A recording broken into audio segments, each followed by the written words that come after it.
E aí, galera, estou ao vivo aqui diretamente da Batcaverna do Henrique Trentin. Cara, eu tenho um cara para apresentar para vocês agora, sabe tudo sobre finanças pessoais, sabe tudo sobre finanças do governo. E eu vim aqui na casa dele para fazer essa live, para explicar para vocês aí em casa o show que é entender sobre finanças pessoais, o que é, como é importante, né, Trentin? É verdade. Entender sobre como funcionam as finanças do governo. Deixa eu apresentar para vocês agora este cara aqui, vamos lá, tá ali, ó, Henrique Trentin. Contigo, Trentin, conta pra galera aí um pouquinho sobre finanças aí. Fala aí como funciona o governo, o que o governo faz pra gerir suas dívidas. Conta aí. Tá, primeiro, obrigado, Politano, aí, não é pra tanto, eu sei alguma coisinha aí, o Politano pediu pra eu dar uma força, vai ser um prazer falar rapidinho aqui sobre vocês. Então ele falou no vídeo de sábado aí que eu ia falar alguma coisa sobre PEC 241, eu não quero entrar em detalhes e tal, mas eu vejo como uma boa ideia, porque tu estabelece um teto, um corte de gastos para o governo, coisa que não vinha sendo feito, e eu acho que é uma medida necessária.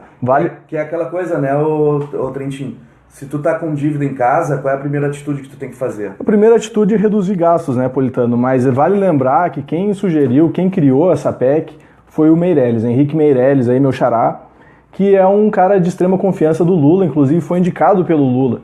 E se tivesse o Lula no governo e indicasse esse cara, provavelmente ele ia propor a mesma PEC e muitos que aplaudem ele hoje iriam criticar e outros tantos que hoje criticam iriam aplaudir. Então, quando se trata de política, muitas vezes as pessoas não são coerentes e eu acredito então que é uma boa ideia, porque apesar da gente arrecadar trilhões em impostos todos os anos, não é o suficiente para cobrir o déficit nominal que existe no gastos do governo. A gente abriu aqui uma pizza, que a gente chama, né? Com Sim. a divisão. Eu vou mostrar o gráfico. Explica um pouquinho para a galera aí como funciona isso, para a galera entender. Tá aí, ó. Bom, nesse gráfico aí a gente vê o que é feito com o dinheiro arrecadado pelo governo. Certo. Então podemos ver ali que os grandes vilões, entre aspas, são a Previdência Social e os juros e a amortização da dívida. O resto vai para município, saúde, educação, é tudo fatia muito pequena. Então, por exemplo, aqui, ó, vamos pegar as fatias pequenas, ó. Se nós olharmos os gráficos com aquelas pequenas fatiazinhas ali, tem educação, são percentuais muito pequenos para essas áreas, né? Sim. E aquela área amarela ali, ô Trentin, o que é aquela área? Aquela ali é a área que é o maior gasto do governo, que são os juros e amortizações da dívida. Existe um erro de interpretação nesse gráfico aí, muita gente acredita que a gente paga 45% só de juros, não é verdade. Junto com isso daí tem a amortização, que é a maior parte. Nada mais é do que o governo pagando os empréstimos que tomou no passado. E por que ele tomou empréstimo no passado? Porque a gente vive uma gestão de gastos irresponsável, em que mês após mês, consequentemente, o governo ele acaba sempre gastando mais do que ele arrecada. E para a galera entender em casa, Trentin, como é que funciona esse empréstimo que o governo faz na verdade, ele pega esse empréstimo, Sim. Né?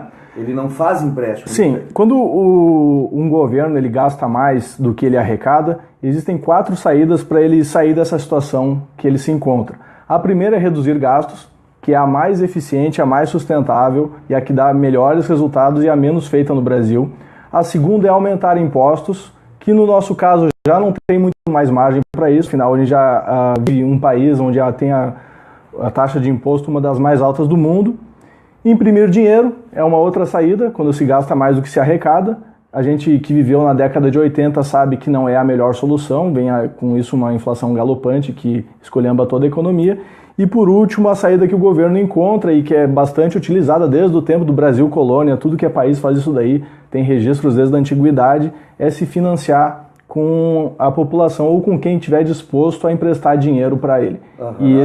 E dessa forma ele emite títulos, que são documentos que firmam um empréstimo, ele pré-estabelece um valor ali, ele pega dinheiro com a pessoa e vai pagar, dependendo do título, em alguns anos. Então ele pega empréstimos com as pessoas jurídicas ou físicas, né? Exatamente. E aí ele entra nesse gráfico aqui dos juros e amortização, é isso? Isso. Como que funcionam esses empréstimos? Daí a gente pode falar um pouquinho de investimento, né? De que forma é feito esse empréstimo com as pessoas físicas ou jurídicas pelo governo? Explica para nós um pouco. Perfeito. O governo ele tem, como eu falei, um déficit nominal. Isso faz com que ele, desde o início do ano, ele tenha pego mais de mais de meio trilhão de reais em empréstimos da população para pagar. Da população, pega com as pessoas físicas ou jurídicas. Pessoas físicas ou jurídicas. Eu falo população, mas são instituições financeiras, os grandes credores do Brasil. Né? São instituições financeiras, bancos e fundos de previdência que são os maiores credores da dívida do Brasil. Como o governo ele precisa de dinheiro para tocar seus investimentos, para pagar a folha de pagamento e diversos outros fluxos de caixa que ele precisa, e ele não tem, ele recorre a quem possa emprestar para ele. E através de que ele faz esse empréstimo? Qual é o mais comum, que é aquele investimento que tu diz que é o mais seguro? Não, o governo ele estabelece taxas, né? Existem taxas pré-fixadas e pós-fixadas. No caso, ele utiliza muito da taxa Selic, que é uma taxa de juros como base, né? Que é uma taxa de juros da economia. Essa taxa de juros, para o Brasil, ela é elevadíssima. A gente está hoje em 14%, baixou na última quarta-feira, mas ainda temos os juros reais mais altos do mundo. Tá, mas ele emite o quê? O que é que eu compro do governo? Como que eu dou dinheiro para o governo emprestar? É muito simples. Hoje em dia, com a internet, tu faz todo um cadastro. Primeiro, tu tem que ter um cadastro numa corretora, né? Tá. Muita gente acha que tem um cadastro no banco, mas na verdade é através da corretora do banco. Uhum. Fazendo o cadastro na corretora, aí tu vai poder, através de um sistema chamado Tesouro Direto. Tesouro Direto. Através de um sistema chamado Tesouro Direto, tu vai, como pessoa física, tu vai poder comprar títulos do governo a uma taxa pré-estabelecida no momento. São taxas altas, né? Porque eu pego esse dinheiro, eu entrego meu dinheiro para o governo. Olha, Politano, as taxas são altas, é relativo. Muita gente acha a taxa é alta porque o governo não baixa, porque o governo é o vilão, o governo é malvado. Tudo se resume a uma questão de risco e retorno. É uma taxa justa, eu acredito. Tá. Porque o que tu ia preferir, Politano? Comprar um CDB, emprestar dinheiro para um banco pequeno ou para um banco grande? Para um banco grande. Para um banco grande. É o governo, no caso. Se os dois tiverem a mesma taxa, tu vai emprestar para um banco grande. Se eu vou emprestar dinheiro para um país, eu vou emprestar dinheiro, digamos que os dois pagam 1% ao ano. Não, vamos botar 5% ao ano. Os Estados Unidos, que tem a maior dívida do mundo, mas também é conhecido como um ótimo pagador, tem o dólar, é a economia mais pulsante do mundo também, ou para um país que paga 5% que nem a Venezuela. Tu vai dizer, não, vou para os Estados Unidos. O Brasil é a mesma coisa. A taxa deve ser elevada porque senão os investidores não vêm. Aqui a gente tem crise política, a gente tem instabilidade na economia, a gente tem inflação descontrolada. Se não oferecer um prêmio bom para os investidores, não vai ter mais como se financiar. Ok, e deixa eu voltar para o Tesouro Direto. Vamos lá. É um investimento, né? Isso, verdade, é uma forma de investir. É uma forma de investir. De forma, uma metáfora, como tu poderia ensinar para nós como que funciona o Tesouro Direto? Que tu estava me explicando de pegar dinheiro com o banco, como que seria? Que eu pego dinheiro todo mês com o banco... Isso, exatamente. Porque a gente entrou nesse assunto porque existem pessoas na internet hoje defendendo que, afinal a gente viu ali que é muito alto que a gente paga para amortizar e os juros da dívida. Tem gente que defende que seria o ideal, então, dar o calote na dívida pública. Que seria não pagar seria essa bolacha amarela. Isso, né? Seria a solução para o Brasil, então, já que a dívida é muito alta, não pagar a dívida interna. Só que a dívida interna é deixar de pagar as pessoas físicas e jurídicas. O governo ele se endivida para pagar a dívida. Tá. Só que isso é uma coisa necessária. É como um remédio que ele toma para um descontrole de gastos que ele teve. Uhum. Como ele gastou mais, digamos que todo mês tu gasta mais do que tu poderia durante o mês. Chega no final do mês, que é o que acontece. Chega no final do mês, falta dinheiro. Aí tu pega emprestado com o Joãozinho lá. Aí todo mês tu pega um pouquinho emprestado com o João. Chega um dia que tu fala, não, João, não vou mais te pagar. O João diz, como assim não vai me pagar, cara? Não vou mais, não vou, porque senão eu nunca vou sair do buraco e tal. Aí o João, além de ele não emprestar mais, vai te faltar, porque tu não mudou em nada a tua rotina de gastos. Vai chegar no final do mês, vai faltar dinheiro de novo. O Joãozinho não só não te emprestou, como espalhou para todo mundo que tu é caloteiro, que tu não paga, ninguém mais te empresta. Essa seria a consequência do não pagar. É impensável. Um governo não pagar a dívida pública interna não passa nem pela cabeça da equipe econômica do governo, porque seria o caos total na economia, porque ninguém mais ia emprestar nada para o dia. Aí, para pagar as contas, o governo o que ele ia fazer? Ia imprimir um monte de dinheiro, a inflação ia disparar, aí todos os fundos de investimento, todos são lastreados em fundos do governo, os fundos de previdência iam quebrar todos também, as instituições bancárias iam quebrar, as pessoas não iam ter que financiar com os bancos mais, é o caos do sistema financeiro Ou seja, não tem como deixar de pagar. Não existe como. Aquela bolota amarela ali, né? Não existe esse risco. As pessoas acham às vezes que vou investir no tesouro, agora o governo está instável, ele vai deixar de pagar. Não existe esse risco. Vários países já passaram situações muito piores e não deixaram de pagar, é o caso da Venezuela, porque existem outras formas de dar o calote.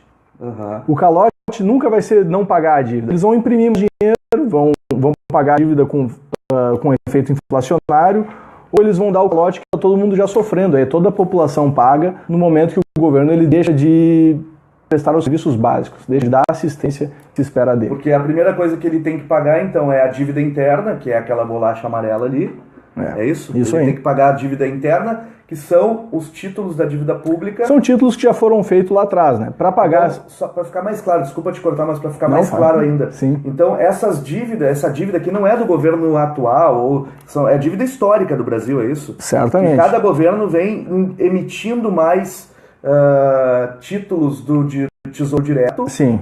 Para a população em geral. A população paga o governo por isso, só que um dia ela cobra esse dinheiro de volta, certo? Claro, mas uma das formas de pagar a dívida é fazendo mais dívida. Então isso se chama arrolar a dívida. Tu tem um título que tu tem que pagar agora em 2016, tu emite um outro título para pagar em 2050. Aí tu posterga, tu empurra... Ou seja, lá em 2050 o presidente da República vai ter que se virar. Exatamente. Porque ele vai ter que pagar aquela bolacha amarela ali para alguém. Exatamente. Entendi. Só que então, como eu estava te falando, num país que a inflação é descontrolada, ele chega lá, digamos, vai botar um título pré-fixado para ti de 15% ao ano.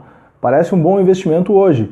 Daqui 10 anos, se a inflação tiver 20% ao ano, aquele teu investimento não foi bom. Então essa é uma das formas. A inflação é uma das formas de não pagar, entre aspas, a dívida. Mas deixar dar o calote que nem se sugerem, isso é impensável. Impensável. Então, para que todos entendam, essa bolacha aqui, ó, o que está em amarelo são os juros, amortizações da dívida, são os valores que o governo paga todo mês ou todo ano, enfim, dos títulos que ele emitiu para pessoas privadas ou públicas, porque um dia ele pegou dinheiro emprestado com o público interno aqui no país. Exatamente. E agora ele tem que devolver, ou seja, nós temos 45% da dívida sendo paga para as pessoas públicas ou privadas aqui dentro do próprio governo, dentro do próprio país. E países também, tem investidores estrangeiros. Ou investidores estrangeiros. Então, vejam bem, é uma questão histórica do país que a gente vem emitindo títulos da dívida pública para se sustentar. É como se eu pegasse um empréstimo todo mês para me sustentar pagando juros. Exatamente. Né? E aí o nível de investimento, imagina se nós conseguíssemos colocar 10%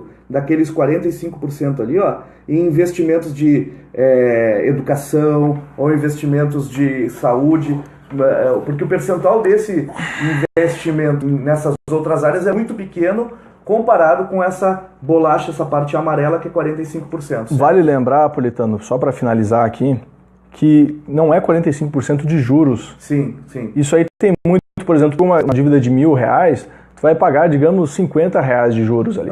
Então, grande parte disso daqui não é o juro da dívida. Ele está devolvendo o dinheiro que ele pegou emprestado. Então, não é racional pensar em não devolver para as pessoas que ajudaram o governo quando ele estava precisando. Ninguém obriga ninguém a pegar emprestado. Nem o banco te obriga. Então, esse amarelo aqui é como se fosse um cheque especial que o governo usa todo mês, né? Todo ano, toda hora, ele usa aquele cheque especial ali para pegar empréstimo e um dia ele tem que pagar.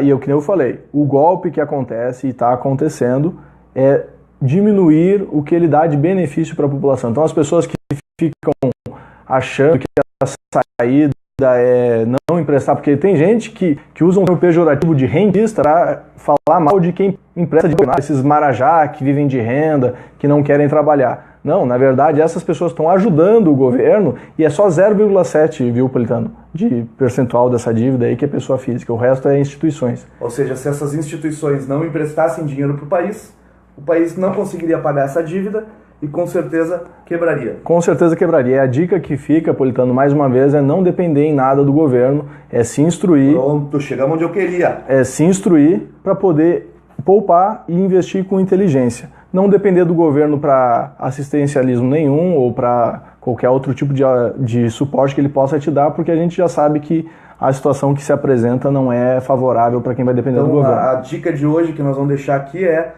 não dependa do governo nunca. É isso aí. É isso? Valeu. Gente, eu vou encerrar o vídeo aqui com o Henrique Trentin. Realmente foi fantástico, viu, Trentin? Obrigado aí por nós fazermos esse vídeo ao vivo. Foi fantástico porque o conhecimento desse cara é demais. Eu ainda vou vir aqui na casa dele, aqui na Batcaverna, fazer mais vídeos, tá? Valeu, galera. Um abração. Tchau, tchau.